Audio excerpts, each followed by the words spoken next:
Hi, my name is Sister Audra Magdalene Marie Hoffmeister,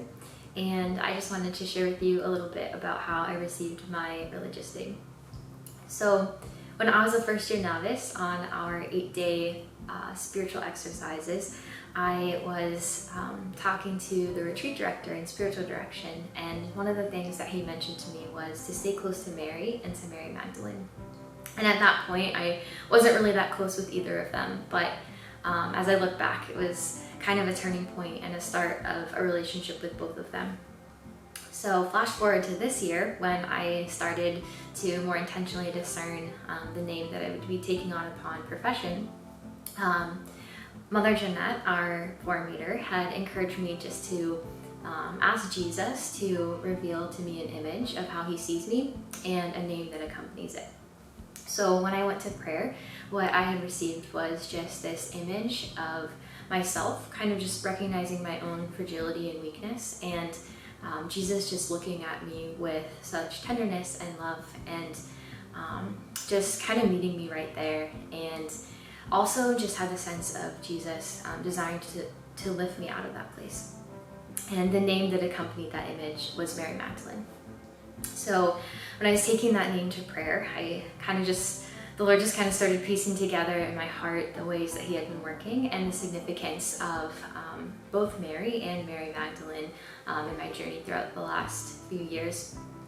And in particular, I went back to my notes from that retreat where the priest had mentioned to stay close to Mary and Mary Magdalene, and I had written down some notes about one of the talks he gave where he shared a detail about Mary Magdalene.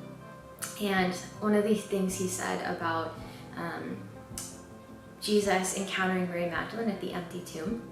was just that there was a lot of defect in that moment, that Jesus appears to her, and Jesus just breaks through that and touches her heart and comes to awaken what is still alive in her. And it was just this sense of Jesus looking at her heart, and as she sees her own defects within her, but Jesus just looking at her and saying, I know that you're fragile and you're weak, but I'm still calling you. And as I continued to bring this, I just recognized that a place that I go to very often in prayer is just to the foot of the cross, where both Mary and Mary Magdalene are present, and just recognizing this place of Jesus' merciful love poured out on the cross. And I also realized that there was a moment of a deeper healing in my relationship with Mary, and that had also occurred on St. Mary Magdalene's feast day. So all these things were stirring in my heart, but I was still kind of struggling to accept that this is the name that Jesus was giving me, and just kind of not trusting what was happening, and also just kind of struggling with the name itself, just not feeling like I completely identified with the way that sometimes the church portrays her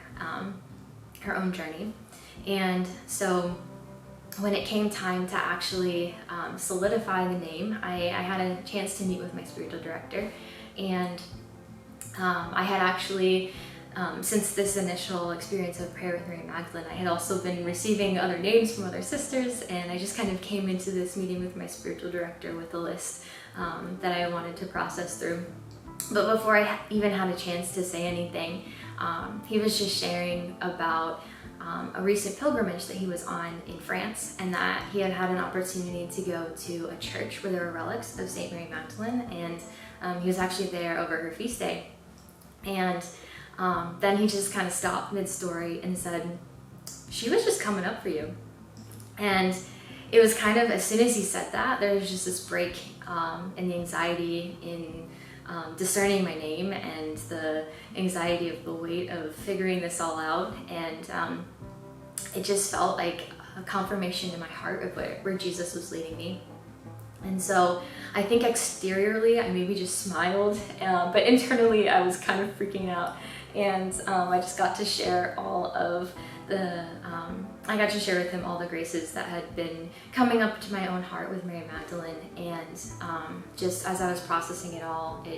everything just started to click. And just also realizing that this name honored the path that the Lord was leading me on in this particular year, and just bringing me to a deeper freedom. It kind of all started on our 8-day spiritual exercises this year, when I just had a profound encounter with Christ's redeeming love that embraced my whole person. And I just encountered the Lord's gentleness and complete lack of condemnation in this place of weakness and brokenness. And I just experienced a lot of healing and freedom on that retreat, and just a deeper sense of hope. And I knew that I would continue to encounter my brokenness, but it was also accompanied with the sense that He knew that, and He was still calling me. And so when I hear this name, it just reminds me that I am seen, known, and loved, not because of anything that I have done or proved, but just simply in the gratuitous love of Jesus pouring out of His sacred heart, and that the call to religious life is a response to that love. So as I was praying about what form of this name to take on, I was just reminded that when I had been talking with my spiritual director, he had said something to the extent of, "How do you feel about being called Sister Magdalene?" And just when he said it, I just experienced Jesus' tenderness in hearing it. And I knew that that was the Lord revealing to me that Magdalene was to be a part of the name. But I also couldn't ignore just how much Mary was intertwined in my story, and just her role in bringing me to Jesus and revealing her Son's love for me. So I decided to keep Marie to honor the role that both Mary, our Blessed Mother, and Mary Magdalene have played in my own journey. So there's just so much more I could say about the meaning of this name, and I'm sure that the graces will continue to unfold as the Lord reveals more of what He's calling me to as I take on this name.